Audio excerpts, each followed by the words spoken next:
Ukhomishana wamaphoyisa kuzwelonke uJenene Fani Masemula uvakashele le ndawo yase-Westbury kulandela isigameko sokudubula esenzeke izolo esibandakanya abasolwa abaphakathi kweminyaka eyi-14 kuya kweyi-19 ubudala.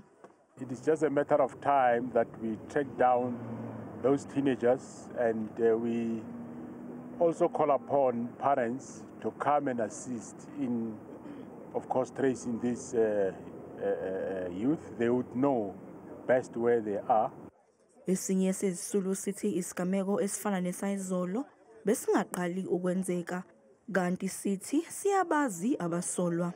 The last time we had a fight, I think it was with his brother's son, or I don't know who he is of him. So he threatened us and told us he's going to shoot us. It's not the first time he's shooting on us. Ugogo wesinye sezisulu uthi bahlezi libhojozi kulomphakathi. What do they want from these children? Because there's a big guy involved in this matter. He's the one that is organizing those things. And every weekend when they see my children, they are dressed well. And I don't know if that is the problem. I really don't know where this problem is coming from. They're now even threatening me on Facebook, saying that I am next to die. They are coming back and I will be next to die. I really don't know how can youngsters speak about an elderly woman in the community. I'm a 70-year-old woman, but I must still get those threats.